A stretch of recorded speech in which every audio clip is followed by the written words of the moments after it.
Assalamualaikum warahmatullahi wabarakatuh. Video ini saya sampaikan untuk pengenalan lebih dalam dulu ya untuk persiapan terkait dengan R statistik. Jadi kalau teman-teman sudah mendownload dan menginstal R statistik dan R studio, silahkan buka R studionya dan akan muncul environment seperti ini. Jadi di sini konsol tempat kita nanti mengetikkan kode. Kemudian di sini ada environment ini untuk uh, akan menunjukkan, nanti akan menyimpan simbol-simbol yang kita berikan. Kemudian di sini adalah untuk grafik kalau ada plot-plot. Nah, oke saja, langsung saja kita ke studi kasus ya. Kita mencoba studi kasus tentang torka, di mana torka itu adalah perkalian antara massa kali gravitasi kali L. Dan langkah pertama adalah kita inputkan nilai-nilai masing-masing itu. Di sini kita inputkan massa sama dengan, saya simbolkan M sama dengan 35,7653.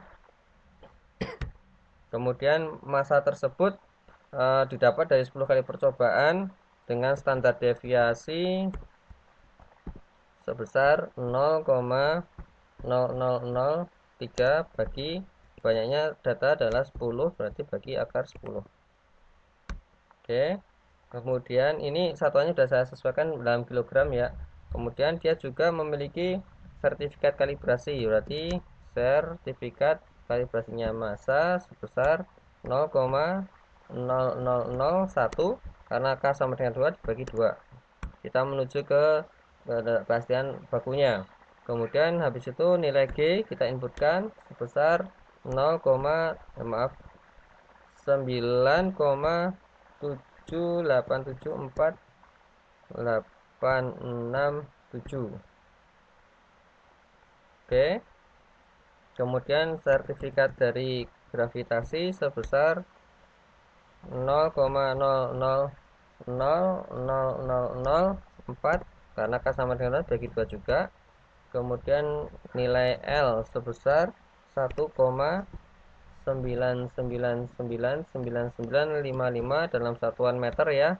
Kemudian sertifikat dari L sebesar 0,000008, karena K sama dengan bagi 2.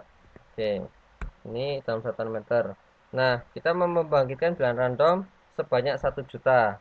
Jadi saya simpulkan banyaknya jumlah bilangan random yang terbangkitkan dalam N itu sama dengan 1 juta.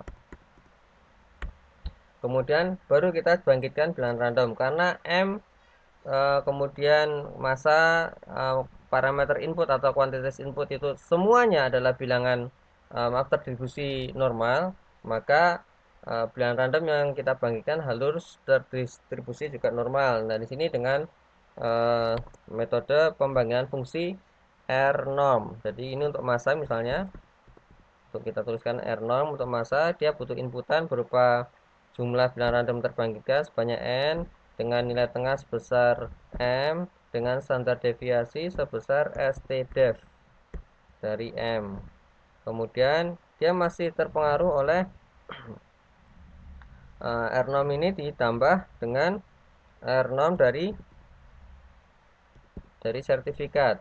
Dari sertifikat juga sama, butuhnya sebanyak N pembangkitan bilangan randomnya dengan nilai tengahnya atau rata-ratanya 0 dengan standar deviasi sebesar sertifikat atau standar sertifikat kepastian baku dari sertifikat kalibrasinya, sertifikat M.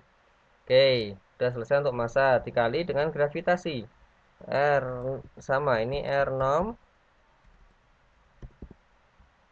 gravitasi minta N dengan nilai sebesar gravitasi G, dan dengan standar deviasi sebesar S sertifikat ya, sertifikat G.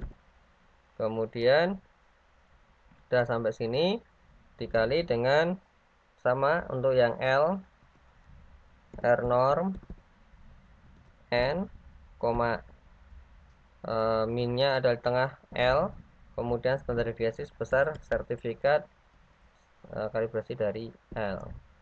Oke, kemudian kita, kalau sudah, kita enter.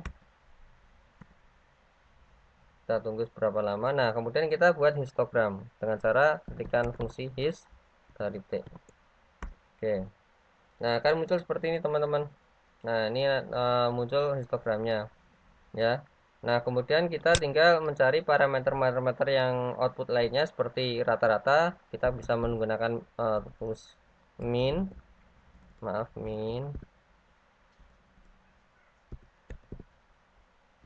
min dari T. Kemudian yellow dari standar deviasi ya. Standar deviasi itu dari SD dari T. Kemudian yellow atau YH. Yellow dulu, kalau yellow dan YH itu pakai kuantil. Jadi kuantil untuk yang rendah itu kuantil dari T dengan probabilitas, probabilitas adalah 0,025. Kenapa 0,025? Itu karena kita pengen 95%, sehingga sisa dari 95% adalah 5%. 5% bagi 2, jadi jaraknya 0,0025. Dan satu lagi kuantil dari T untuk yang high-nya dari 0,975. Nah, mungkin ini hanya sebagai pendahuluan, sisanya kita bisa diskusikan hari Rabu. Assalamualaikum warahmatullahi wabarakatuh.